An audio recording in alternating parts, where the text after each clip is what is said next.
नमस्कार, स्वागत है आपका। आज बात करेंगे उस सैन्य टुकड़ी की जिसको देखकर चीन की हालत खराब है। उस सैन्य टुकड़ी की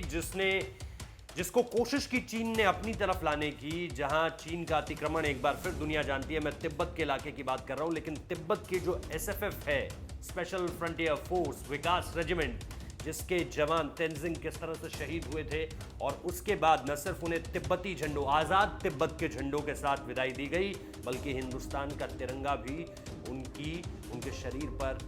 आखिरी वक्त पर लपेटा हुआ था सम्मान के प्रतीक में। और उसके बाद बाकायदा भारतीय सेना की तरफ से जैसे हर शहीद जवान के परिवार वालों को वो तिरंगा दिया जाता है जो उनकी बॉडी पर लपेटा हुआ होता है,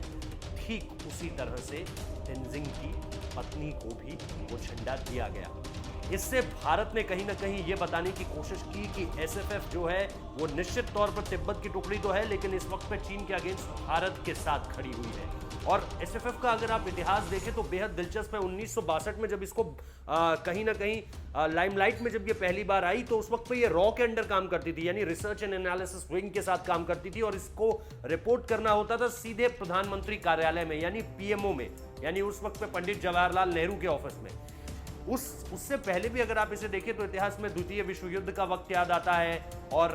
खास तौर पर जिस तरह से इसको ट्रेन किया गया, इसे अमेरिका की खुफिया एजेंसियों ने ट्रेन किया है। इसका इस्तेमाल आपने ऑपरेशन ब्लू स्टार में भी किया था, इसका इस्तेमाल आपने करगिल के दौरान भी किया था, बांग्लादेश का जो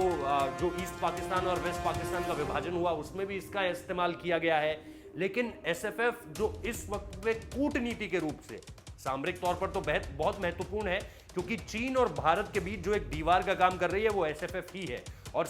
पेंगोंग झील से लगती हुई ये जो पूरा का पूरा इलाका है जिसे डिफेंड किया जा रहा है, वो एसएफएफ फोर्सेस द्वारा है। जो भारत ने लीड बनाई है हाई ऑल्टीट्यूड्स में, उसमें एक बहुत अहम योगदान एसएफएफ स्पेशल फ्रंटियर फोर्स का ही है, जिसकी विकास रेजिमेंट जो है वो इस वक्त पे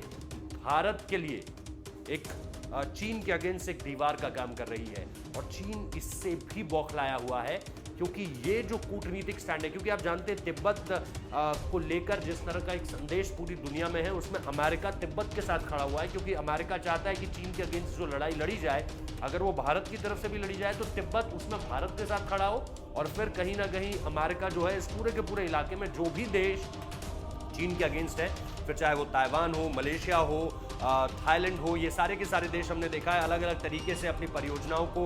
नकार करके जो वो चीन के साथ जिस पर काम कर रहे थे, एक मैसेज दुनिया को दे रहे हैं कि वी आर अगेंस्ट चीन। तो इसमें अगर ये मैसेज कन्वे हो जाता है तो ये कहीं ना कहीं एक पूरा का पूरा सर्कल बन रहा है, जिसमें अमेरिका जिसको कहीं ना कहीं कोशिश कर रहा है कि वो इस सर्कल को पूरी तरह से लीड करे, वो भारत को भी कह रहा है कि जो चीन ने किया वो गलत है। वो तिब्बत के साथ भी खड़ा होकर ये बता रहा है कि आप भारत के साथ रहिए और चीन के अगेंस्ट हर तरह की लड़ाई लड़िए, जो वो लगातार आपके इलाकों को अपना बताता है, आपके लोगों को प्रताड़ित करता है। और तिब्बत के प्रधानमंत्री इसको लेकर के बहुत बार बात कर चुके हैं अलग अलग भारतीय मीडिया चैनल्स पर कि किस तरह से वहां पर चीन ने सड़कों को बनाने के लिए, इंफ्रास्ट्रक्चर डेवलप करने के लिए उन लोगों के इलाकों को ही ऑक्यूपाई कर लिया। तो एसएफएफ का इस वक्त पे जो सबसे बड़ा योगदान है वो भारत की तरफ है। ये कूटनीति इसलिए भी बहुत अहम हो जाती है क्योंकि अगर वो भारतीय सेना के साथ जुड़कर काम कर रही है, जैसे मैंने पहले भी बताया कि एसएफएफ 1962 के वक्त में वो सिर्फ रॉ के लिए काम करती थी, रिसर्च एंड एनालिसिस विंग के लिए काम करती थी, और उस वक्त पे प्रधानमंत्री कार्यालय को सीधे अपनी रिपोर्ट देती थी। लेकिन इस वक्त पे सेना के साथ जुड़कर ये साझा अभियान, जिसमें मैंने आपको लेफ्टिनेंट रणवीर की कहानी भी सुनाई थी, जो एक ऐसे शख्स हैं सेना की टुकड़ी में जुड़े हुए जो सातों महाद्वीपों की सातों सबसे ऊंची चोटियों पर तिरंगा फहरा चुके हैं। माउंट एवरेस्ट को 3 बार चढ़ाई कर चुके हैं, उस पर 3 बार उसको फतेह कर चुके हैं, और इसके अलावा 2013 में राष्ट्रपति पुरस्कार भी जीत चुके हैं। तो अब न सिर्फ आप टिपिकल आर्मी को भेज रहे हैं फ्रंट में, बल्कि आप ऐसे लोगों को भी भेज रहे हैं जो माउंटेनियरिंग में बहुत ज़्यादा कमाल कर रहे हैं। और इसके लिए आप निश्चित तौर पर हिंदुस्तान माउंटेनियरिंग इंस्टीट्यूट्स के कुछ लोग हैं जो कि बहुत कमाल का काम कर रहे हैं जब आप माउंटेन वॉरफेयर या हाई ऑल्टीट्यूड वॉरफेयर की जंग लड़ते हैं, क्योंकि जितनी जल्दी आप चोटियों पर पहुंच जाएंगे उतना आपके लिए फायदा होगा। तो एसएफएफ इसमें भारत के लिए मददगार रही है, और कूटनीतिक तौर पर इस वक्त पे सबसे बड़ा संदेश ये अगेंस्ट चाइना को दिया जा रहा है। और चाइना की जो इमेज खराब हुई है पिछले 6-8 महीनों में, कोविड और उसके बाद किस तरह से अतिक्रमण का पूरा ये मसला, उसमें जिस तरह से देश अगेंस्ट खड़े हुए हैं चाइना के, उसका एक अहम संदेश जब एसएफएफ भारत के साथ जुड़ी और एसएफएफ के